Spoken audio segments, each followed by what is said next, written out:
Hello dear students, welcome to English Textbook YouTube channel.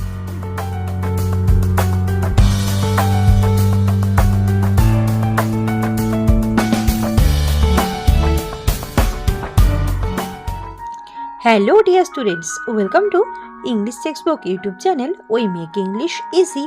আমি অশোকা চলে এসেছি আরও একবার তোমাদের জন্য একটি গুরুত্বপূর্ণ টপিক নিয়ে। তো আজকের ভিডিওতে আলোচনা করতে চলেছি বায়োগ্রাফি অফ MS ধোনি। তো আমরা কম বেশি সকলেই যারা ক্রিকেট খেলা দেখি তারা কিন্তু সকলেই MS ধোনিকে কম বেশি আমরা সকলেই চিনি। তো আজকেই MS ধোনি সম্পর্কেই বায়োগ্রাফি নিয়ে আজকের ভিডিওতে আলোচনা করতে চলেছি। আই হোপ ভিডিওটি তোমাদের ভালো লাগবে। তো কোনো রকম সময় নষ্ট না করে শুরু করছি আজকের টপিক। Let's get started. তো ফার্স্টে তোমরা যেমনটা করে থাকো যে প্রথমে টাইটেলটা লিখে নেবে মহেন্দ্র সিং ধোনি। তো দেখো MS Dhoni is one of the most iconic cricketers in the world. তো বিশ্বে যে অন্যতম যে যারা ক্রিকেটার রয়েছেন, অসাধারণ ব্যক্তিত্বের ক্রিকেটার রয়েছেন, তাদের মধ্যে MS ধোনি হলেন অন্যতম। His full name is Mahendra Singh Dhoni. তার সম্পূর্ণ নাম হচ্ছে Mahendra Singh Dhoni. His nick name is Mahi. তার ডাক নাম হচ্ছে Mahi. He is a right handed wicket keeper batsman. তিনি কি রাইট হ্যান্ডেড, অর্থাৎ তিনি ডান হাতি একজন উইকেট কিপার এবং ব্যাটসম্যানও বটে। Dhoni is popular for his calm and calculated leadership on the field. Dhoni অত্যন্ত জনপ্রিয়, তার কারণ হচ্ছে তিনি খেলার মাঠে অত্যন্ত শান্ত থাকেন এবং তিনি অনেকটা বিবেচনা করে নেতৃত্ব দেন। তো সেই জন্যই তিনি সকলের মধ্যে জনপ্রিয়।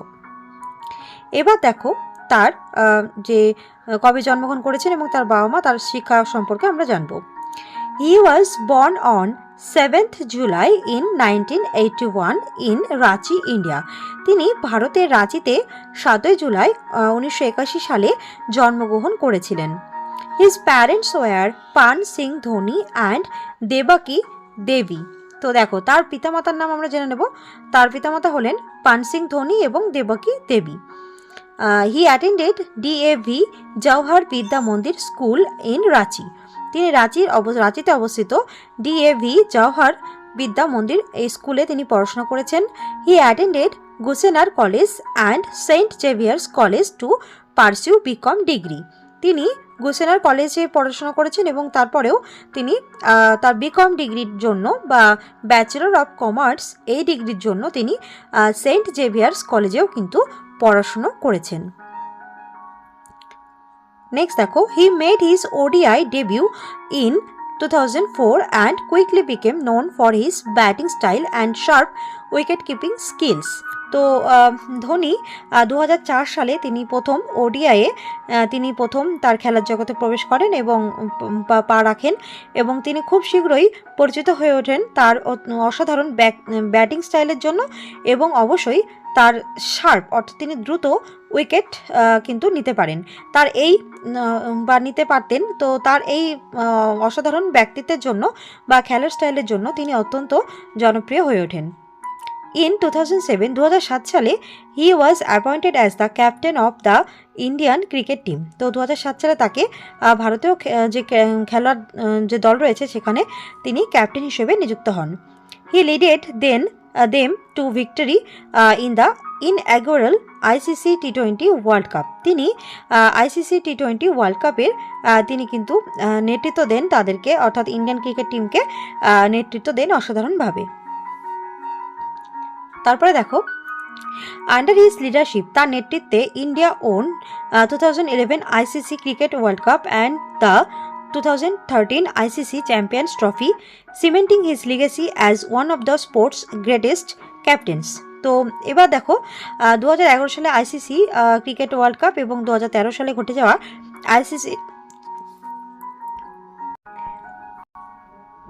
ICC চ্যাম্পিয়ন্স ট্রফি তে তিনি ভারতকে কিন্তু জয়লাভ করতে সাহায্য করেছিলেন তার নেতৃত্বের মাধ্যমে।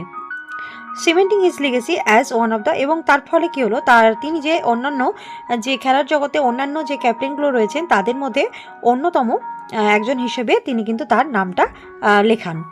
Dhoni also achieved remarkable success in the Indian Premier League, যেটাকে আইপিএল নামে পরিচিত, captaining Chennai Super Kings to multiple titles. তো দেখো ধোনি তারপরে কিন্তু তিনি অসাধারণ সাফল্য অর্জন করেন ভারতীয় প্রিমিয়ার লিগ, যেটাকে আমরা আইপিএল বলি, আইপিএল খেলাতে তিনি চেন্নাই সুপার কিংয়ের হয়ে ক্যাপ্টেন করে বা অধিনায়কত্ব করে, এবং সেটা অনেক রকম টাইটেলে বা অনেক রকম শিরোনামে কিন্তু ছিল।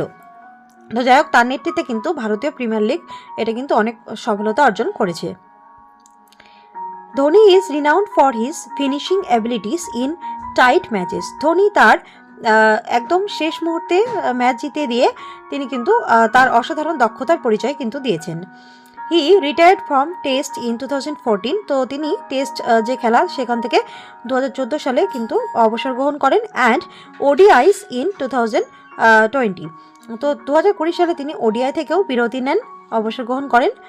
হি received various awards such as major Dhyan Chand Khel Ratna award 2008, Padma Shri 2009, Padma Bhushan 2018, ICC Men's ODI Cricketer of the Year in 2008 and 2009, etc.